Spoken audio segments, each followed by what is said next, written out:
Um, Bom, olá todo mundo. Meu nome é Tais Oliveira, eu sou fundadora e diretora executiva do Instituto Sumaúma, também doutoranda em Ciências Humanas e Sociais na Universidade Federal do ABC. E é com muitíssimo prazer, agradeço inclusive PrograMaria por esse convite extremamente especial de conversar hoje aqui com a professora Ruha Benjamin. Ruha Benjamin é professora de estudos afro-americanos na Universidade de Princeton, diretora fundadora do IWL's Just Data Lab e autora de 3 livros, Viral Justice, Race After Technology, People Science e editora do Captivating Technology.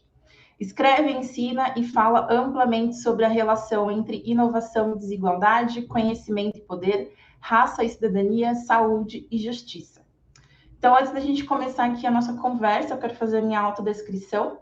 Eu sou uma mulher negra, de cabelos crespos, estilo Black Power. Estou usando uma blusa de frio de crochê amarela e laranja. Uso uns brincos verdes pendurados. Atrás de mim tem alguns quadros e uma bandeira.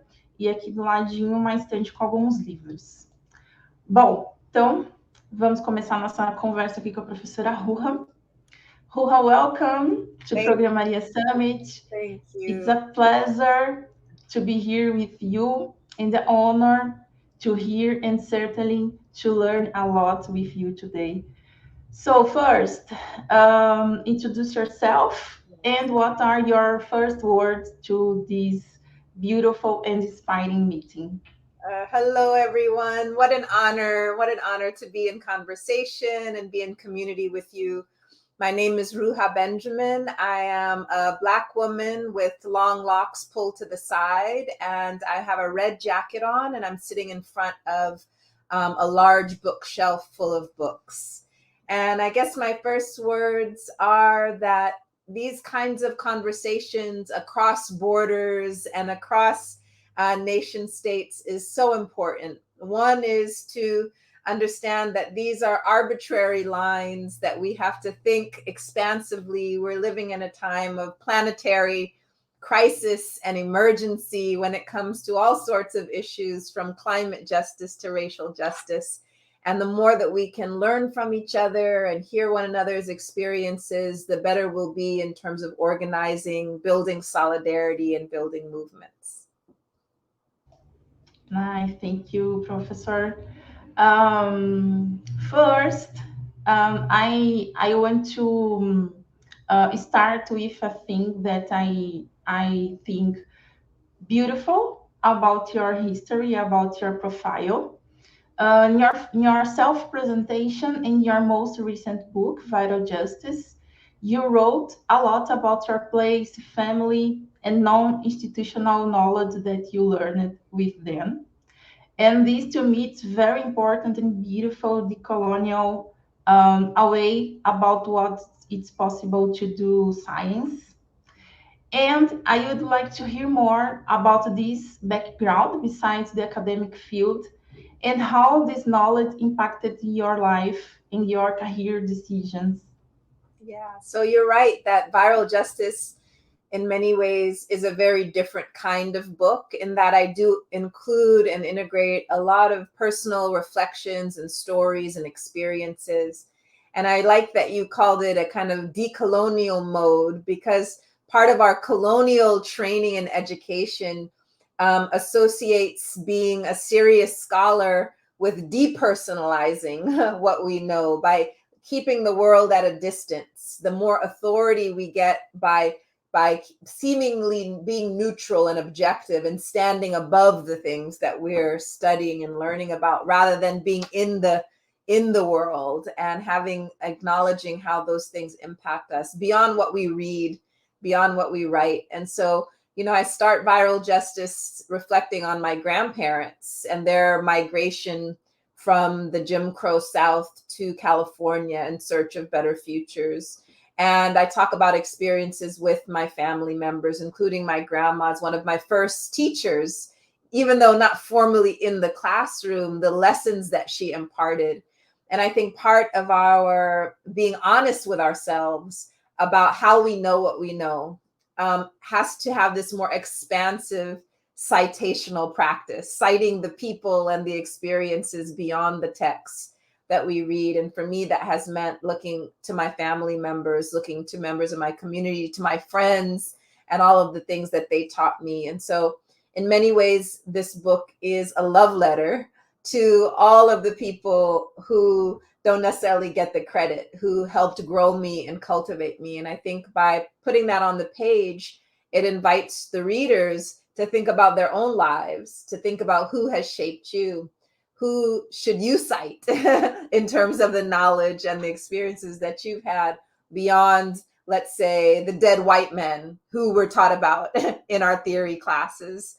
There are so many other people, especially Black women in our lives, who are important to recognize and bear witness to the things that they have taught us. Nice, very beautiful. It's very important to think about our communities in your education process. It's very beautiful.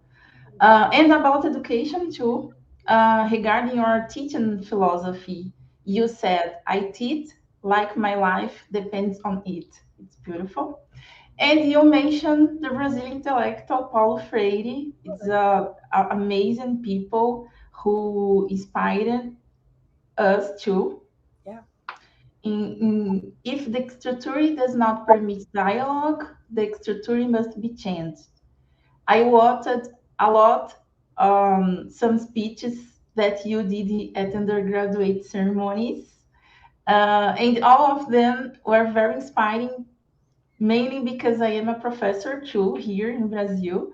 And like you, I care about creating an environment where the students can develop themselves beyond the institutional field, institutional limits. So, could you tell us more about your experience in undergraduate teaching and your work with your young students, and what motivates you in this kind of work? Yeah, it truly is the fact that my life depends on, like being able to teach. The times when I've been on leave or unable to teach, I really feel the absence of not being able to process and reflect and learn with students. And I think what motivates me is knowing that, one, it's a sacred honor to be able to help grow the next generation of thinkers and organizers and world builders. So I take the responsibility really seriously in terms of the ideas that we're working through together. And for me, it's really important that I don't approach teaching like simply trying to like clone myself, make more of me, and have people think the way I do or approach things the way I do. I see it more that I want my students to really tap into what they're passionate about, what they really care about, what fields they want to go into, and take the ideas and the experiences that we have together in and outside the classroom with them. Which means that when I'm coming up with assignments and choosing what to read, I'm trying to think about what will stick with them well beyond our semester together. What will they carry with them? And when I do that, I think about, what do I carry with me? What is sticking with me from my own experience as a student? And usually it's assignments or experiences that aren't just about reading and writing and regurgitating and like proving that I know something, but it's almost always the situation where I'm applying what I learned to my own life. So I take what I read and I think, okay, how does this work? How is this applicable, relevant? And so in the same way, I'm trying to offer my students that opportunity to apply the ideas that we're working through in some way. So that can take many different forms, but I think the key is, going back to Freire, where he says that we have to move away from the banking approach to education, where we assume our students are just like this empty vessel and we're just pouring knowledge into them. And then we ask them to spit it back out us to show us that they have got all the information.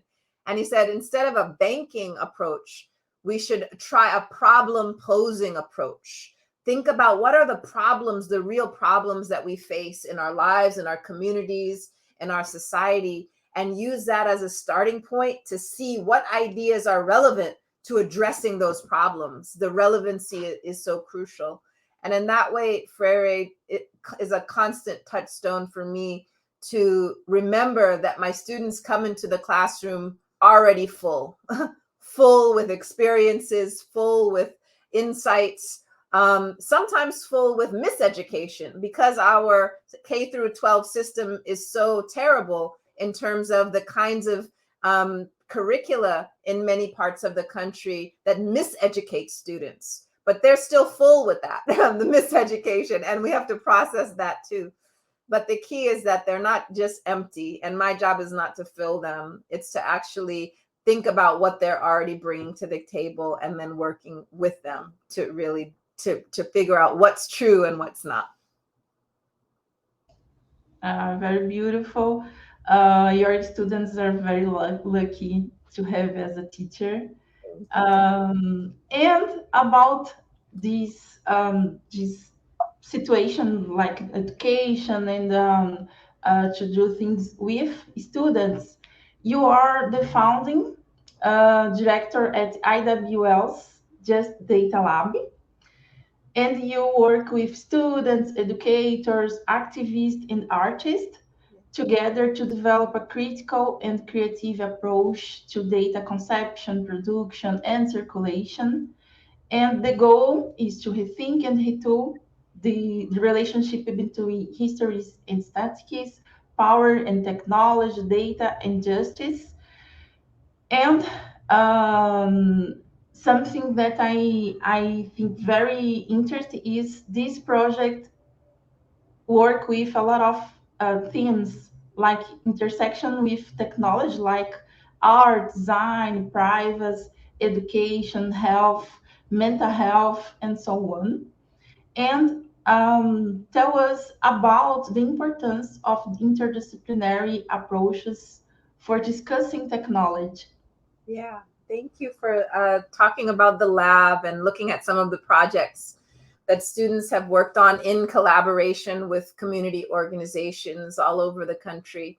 And I think of the importance of interdisciplinary in this context is that the problems that we have to address are too important.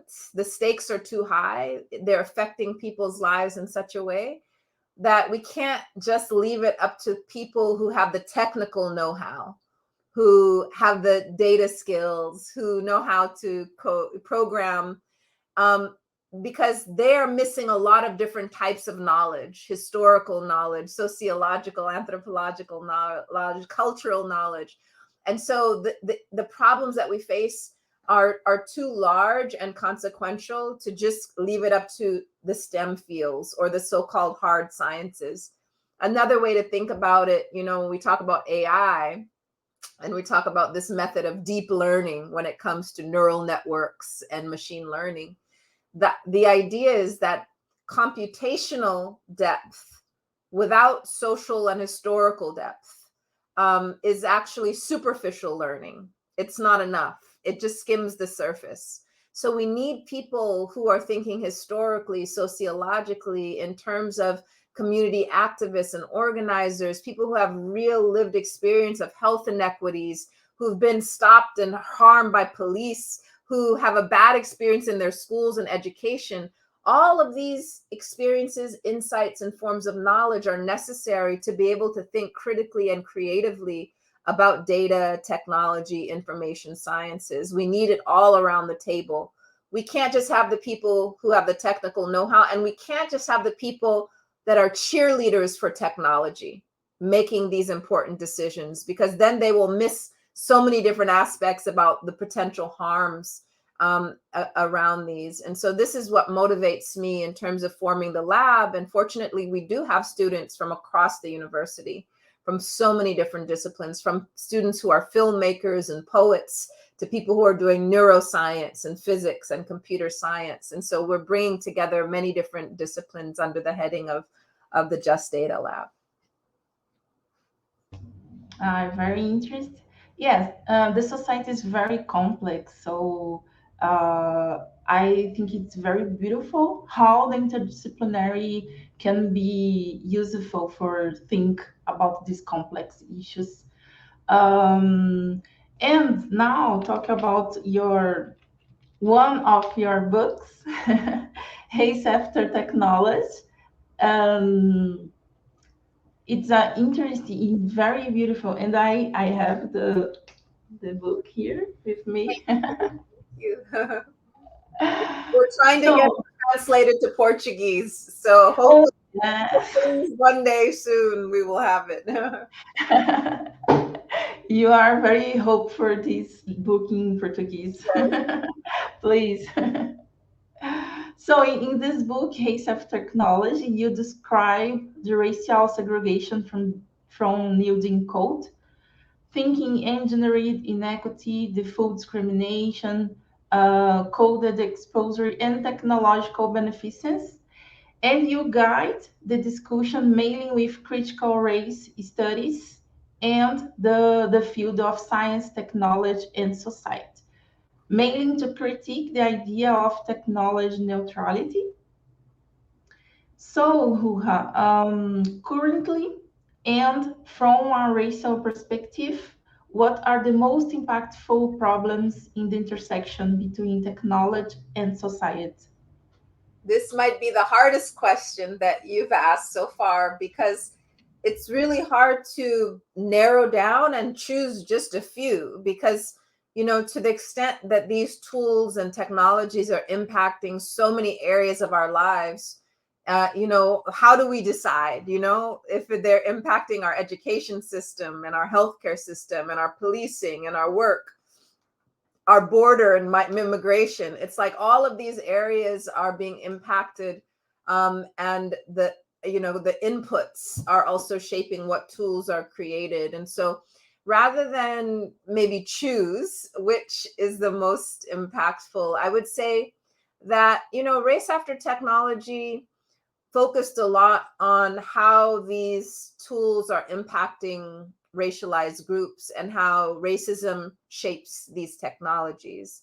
And a lot of the examples I gave, from policing and work and health, etc., they were focused on how it impacted people. And what I think I want to invite us to do more of is to look at what's happening even before these tools are shaping and impacting people. What's happening prior to that? And two areas that I think are really important, that I think are becoming more attention is coming to them. One is the labor involved in creating these technologies, the workers that are doing this. And I don't mean just the white collar engineers and programmers. I mean like the people who are doing the content moderation, who are detoxifying our online experiences, from chatbots to other content moderation. In recent months, we have workers in Kenya and elsewhere who are starting to unionize because they say their work conditions are so poor, their mental health is not being taken care of, as they have to look at all of this content that's really gruesome and graphic. So there's a whole area that has to do with the labor, and not just focusing on the highly educated white collar labor, but the whole ecosystem that is part of these technologies, and really respecting and recognizing those who are kind of dismissed as just clicking and content moderating. And so those are also tech workers that we have to, their conditions have to improve. The other area that is impactful has to do with climate and climate justice, and the way that the development of these tools currently relies on a very extractive approach, not a regenerative approach, but an extractive approach, to talk about the theme of the conference. So whether we're talking about, the all of the cables under our oceans that are allowing the data to travel, or we talk about the minerals that are being extracted from the African continent that make up our phones, from the copper to the lithium to the gold. And so again, these are kind of the invisible infrastructure, the inputs that are going into these technologies that we have to care about, not just the bias that's the output and how it impacts and discriminates once it's developed, but what goes into the development, the people, the resources, the environments that are currently being harmed to even create it, because those processes are also unjust and highly racialized. And so I would invite us to zoom out and think about that in relation to the types of things that I talked about in Race After Technology. Yeah, I agree about two topics. It's very important. Here in Brazil, we are in a strong fight against digital technologies of surveillance and the reinforcement of violence, mainly for Black, Indigenous, peripheral people. So this discussion is very, very important. It's amazing to have this conversation here in this event, because it's a lot of young people and women discuss technology and to do technology. So it's very important. Thank you. About Race After Technology, again, the last chapter of this book is Retooling Solidarity, Reimagining Justice, in which you invite us to think of innovative abolitionist tools. And when we think in tech field like computer science, app development, or other tools that impact the society, mainly marginalized groups, what examples of creative alternatives to reimagine technology can you share with us? Thank you for that. Again, going back to the Ida B. Wells Just Data Lab, so many of the creative ideas I think are coming from young people who both are critiquing the things that already exist and also coming up with alternatives. And I think rather than name specific tools or technologies, I'll talk about an approach to their development that I think is really crucial. I think the starting point has to always be a recognition of the current forms of injustice and power dynamics that already exist in the world, and ask ourselves whether the tools and technologies that we're developing are reinforcing the current power dynamics or helping to subvert them and create something that's more equitable and just. Almost like a set of questions that we should ask ourselves in an ongoing way.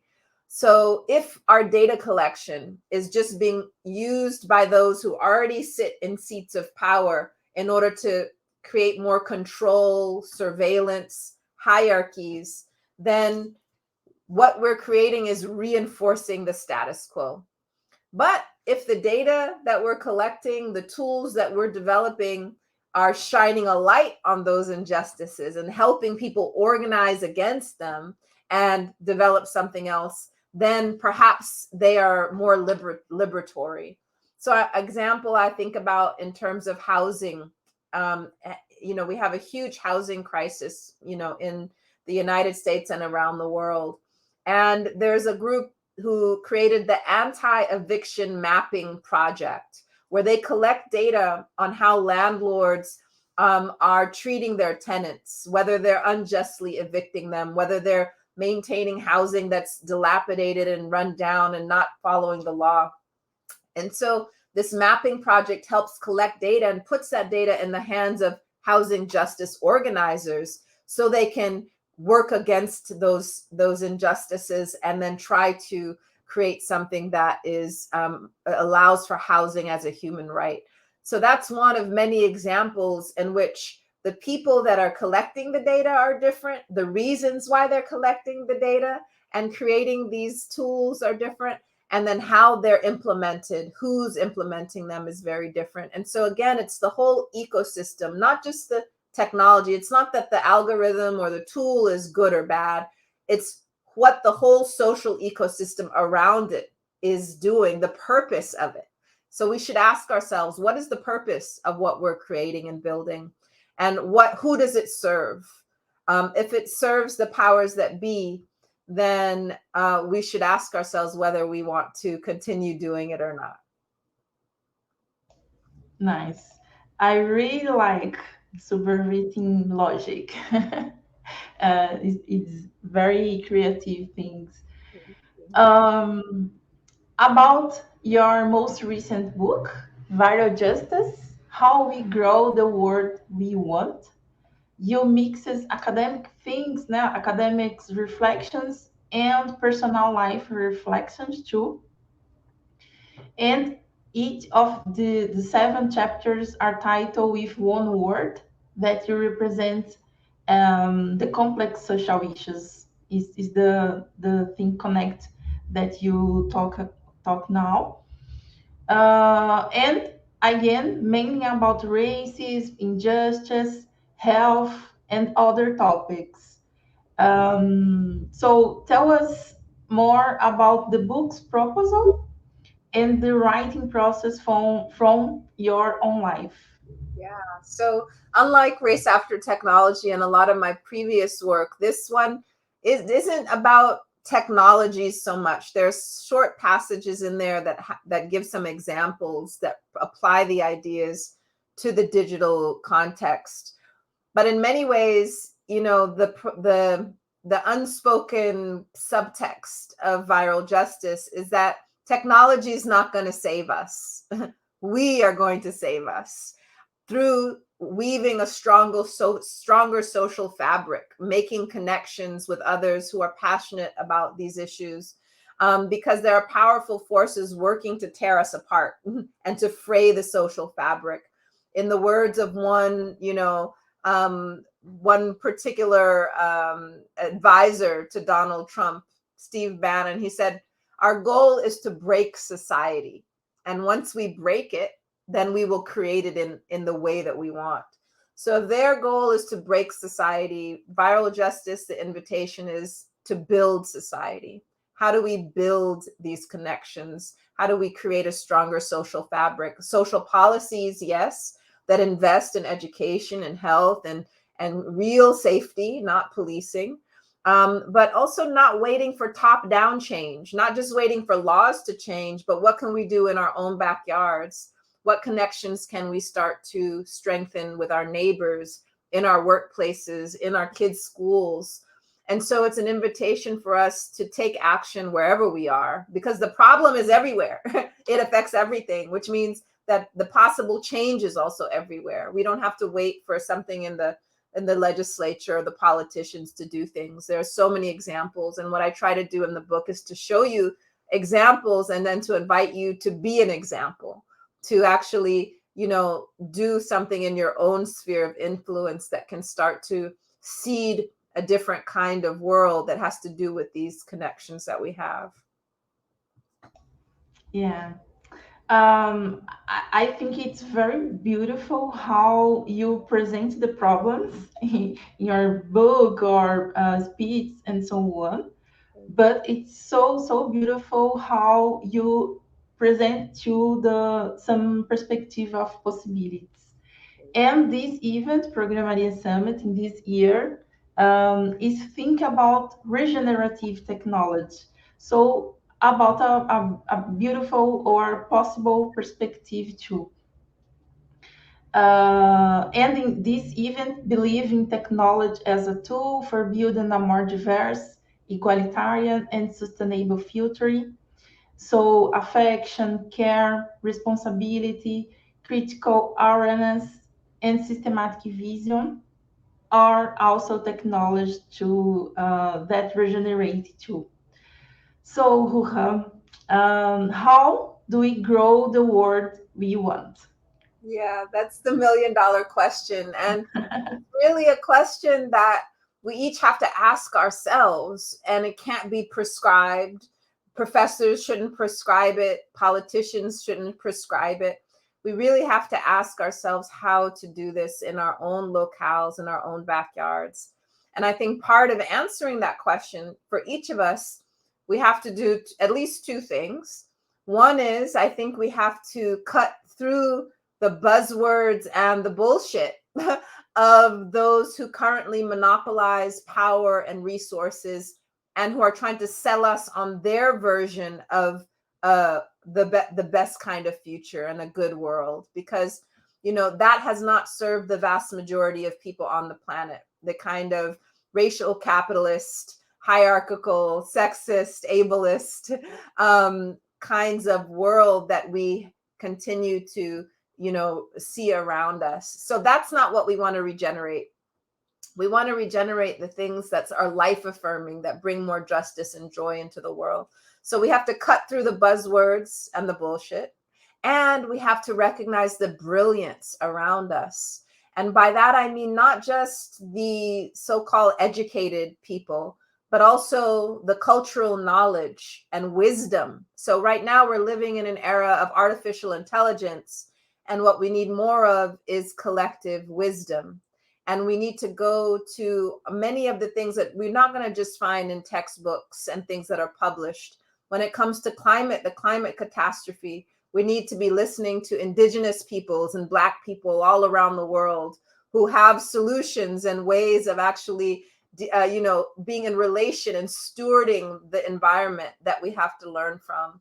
And so in my view, the way that we go forward is to really recalibrate where we look for expertise and knowledge and insight, and listen for the voices and the knowledge, the wisdom that has been muted and that has been discounted and made to seem backwards, and learn from that, and also actually begin to turn down the noise of those who are constantly in our news streams, who are constantly trying to shape policy and direct the future, and ask them to take several seats. Their turn is done. It hasn't worked. That's why we're in the problems that we are. And we need to bring forward the collective wisdom of the communities and the groups that we need to learn from today. Very nice. Thank you, Ruha. And at the same time, we still live in a very binary society that separates the field of technology from human-centric areas. What is masculine and what is feminine, progress from environmental impact, and so on. So what message you give to our audience, to the people who produce technology, to help us understand how could women and other marginalized genders in tech be part of this construction for a more diverse and inclusive future? Yeah, thank you. I think for starters, we should realize that diversity and inclusion is just the beginning. It's not enough. And the fact of the matter is, there's a lot of things that we shouldn't want to be included in. We shouldn't want to diversify because it's harmful. And so you think about plantations, slave plantations were very diverse, but they were not just. We don't want them, right? And so diversifying something that's harmful is not the goal. And so we have to think about, as we're entering these spaces and these fields, we don't just want to assimilate and to be part of it. We want to question it and question whether the current status quo is actually serving everyone. And so in doing so, there's this phrase that became popular a few years ago when it had coming to talking about women in the workplace, and specifically in tech, leaning in, right? Sheryl Sandberg wrote a best-selling book, Women Need to Lean In. We need to assert our power, take up space to be part of these fields. And what's so interesting is, she became a high up in Facebook and Meta, and she caused a lot of harm by leaning in. So she was paid a lot. She had a lot of power and authority, but just because you had a woman in this high place doesn't make the workplace or that field good. And so as you all go into these arenas, I want you to really understand that diversity and inclusion is not always a straightforward good. By the fact of you being there, it might create a kind of a facade of goodness when what's happening behind the scenes is really harmful. And so if you want to exercise real power, we have to do that collectively, not as individuals. Our individual status and power isn't enough. We need to work together, organize, and question whether the things that we're involved in are actually bringing more justice and equity into the world, or whether there's just buzzwords, diversity, inclusion, and nothing really changes in the day-to-day practice of these technological fields and these technologies that are being produced. So it requires us to stay on our toes and not be satisfied with being a token in particular environments, and to really instead of being a token, I invite you and encourage you to be a troublemaker. Very beautiful. At the end of the day, it's about doing collective. And I celebrate this initiative like PrograMaria and the other collective groups. It's very, very important and beautiful for us. Ruha, it was amazing to talk to you. Same. Thank you so much. Thank you so much for these wonderful questions. They really got me thinking. I really appreciate this conversation, and PrograMaria for bringing us together. Yeah, thank you. Thank you so much for your time and kindness. You are so cute. I like. Thank you. For the ending, I would invite you for the final words and ask if you have a tip for the women who are watching our conversation. Yeah, I really feel like I said everything that I really wanted you to know already. I think really looking around you, whether you're in the room in person or whether you're online watching this, and realize that we don't need to compete with each other. We don't need to see each other as competition. The planetary crises that we face really require us to cooperate, to work together, to organize, to stand as one rather than conflict and compete. That's an old model of leadership and of culture, that we don't need to lean into. We don't need to assimilate to. We have to regenerate new practices that are based on cooperation and consultation and solidarity. And so I invite you to practice these new values and these new approaches and to spread them wherever you go, and to understand that nothing is too small to do. A lot of times we're socialized to think we have to have a big fancy position or title. That's the way you make big change. But the problems that we face have been created over generations through many small cumulative practices and policies, which means that that's how we're going to address it. So don't discount what you're doing, even if no one knows about it. It's behind closed doors, but know that it can have ripple effects. So I encourage you to keep your energy, your joy, and stick together. Very beautiful. Thank you, Ruha. It was amazing. It was a pleasure. Thank you for this beautiful conversation. And I hope that all people that watch this conversation will be think it's a very amazing show. So that is, thank you. Bye-bye. And see you. See you. Thank you, Taís. Thank you, everyone behind the scenes. I hope you have a wonderful conference. Take care. Bye.